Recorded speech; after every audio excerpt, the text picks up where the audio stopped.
Well, as we teased all week, UCLA was not going to have much trouble with the Stanford Cardinal. As it ended up being with the Bruins, no trouble with Stanford. 38-13.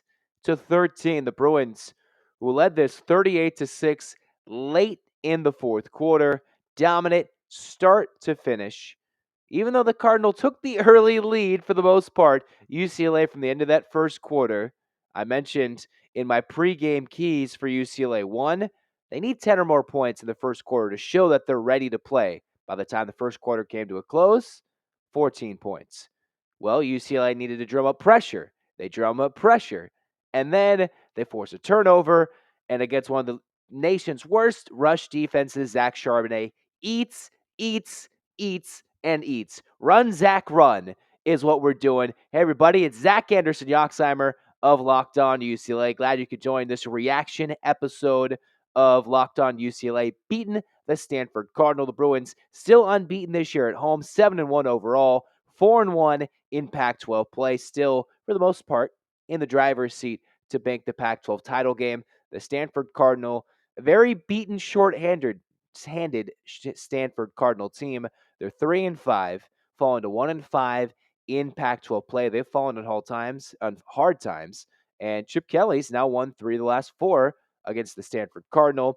And to truly celebrate the Rose Bowl's 100th birthday, why none other than beating down the Cardinal at home in the Rose Bowl, getting the Bruins' first win over Stanford at home in Pasadena since 2008. Well, UCLA dominant. Charbonnet close to 200 yards, about 9 yards per carry. Even Troy Aikman getting in on the fun on Twitter saying, hey, someone's going to be fun and they should tank for this guy. That's not what he said. That is not what Troy Aikman said. I'm not taking it out of context. It just said someone in the NFL is going to get one hell of a, that's how we say it, hell of a running back. And that is true. Zach Charbonnet, boy, oh boy.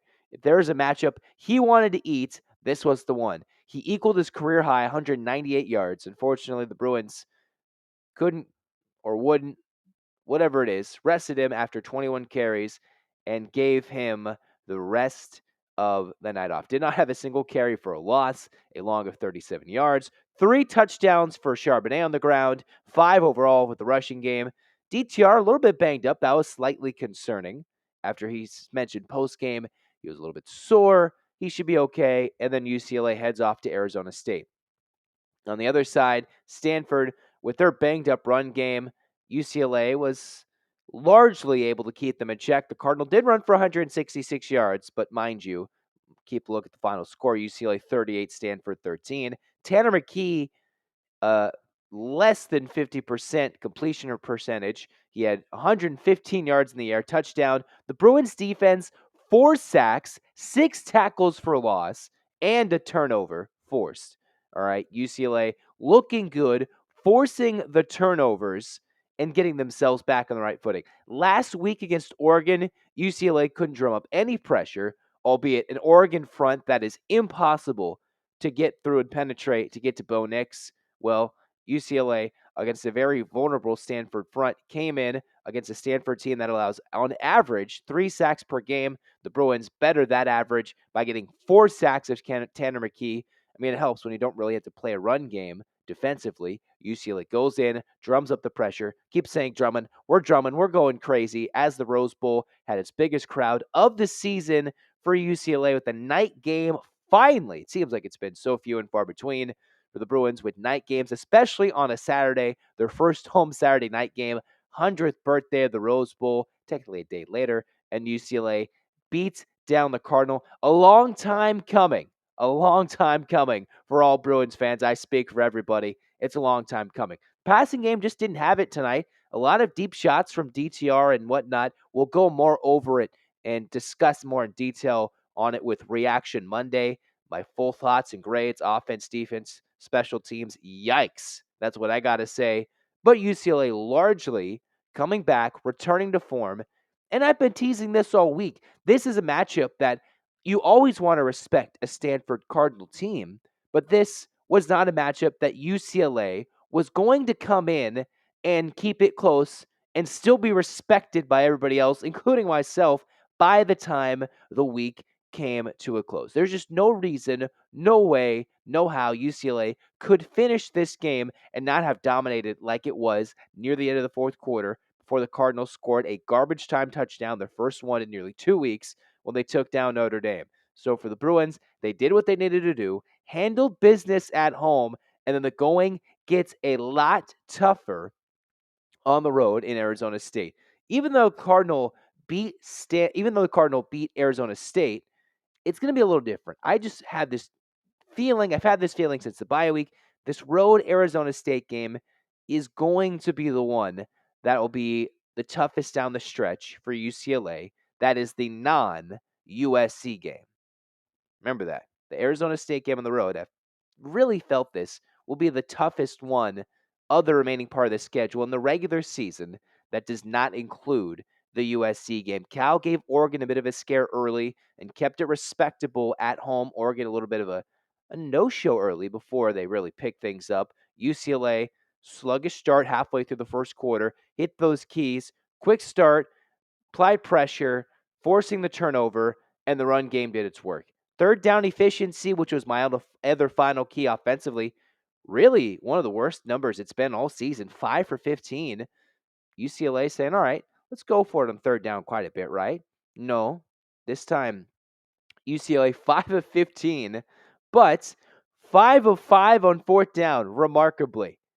Sometimes those are outlier stats. I think the fourth down conversion is clearly, obviously, an outlier stat today. If you go 5 for 5 on fourth down conversions, although UCLA going in the red zone 4 times, they got in the red zone, 2 touchdowns. Again, the red zone is inefficiency, kind of rearing its ugly head before halftime. That's something that's got to get fixed going forward. The Bruins forcing the pick and getting 7 points off of it. So that was nice. Overall, UCLA, pretty spectacular performance.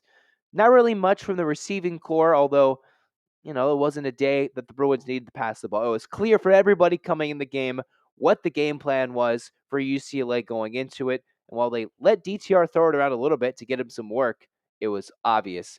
Run, run, run. Charbonnet, well over 200 yards, scrimmage yards, if you include his all-purpose from rushing, receiving, over 250 between the two. Charbonnet was the clear star, if you want to go hockey terms, the number one star, whatever it is. Charbonnet was clearly a star and continuing to build up his draft stock and could very well be the first running back taken off the board in the NFL draft. Who knows?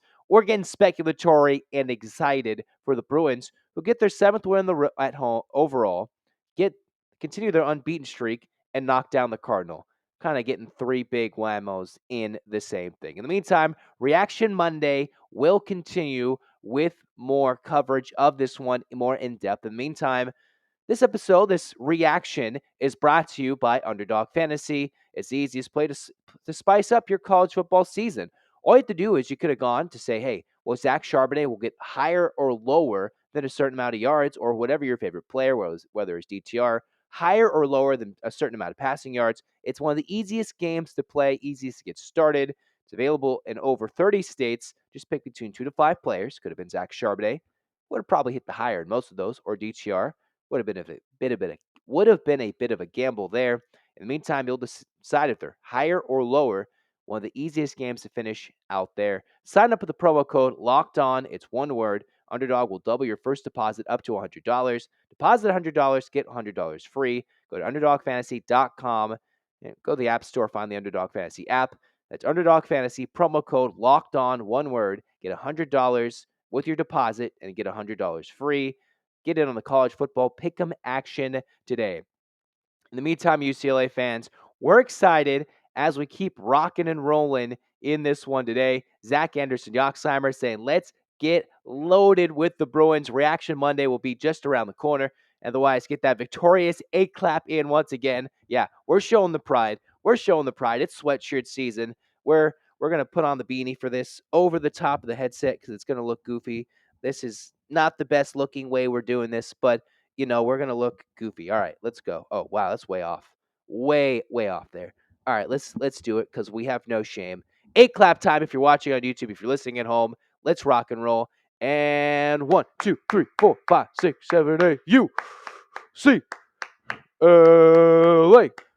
UCLA. Fight, fight, fight. Let's go. Keep the roll moving on for the Bruins. Let's go. This has been the reaction of Locked On UCLA beating the Stanford Cardinal. Let's go, Bruins. This has been Locked On UCLA. Go, Bruins.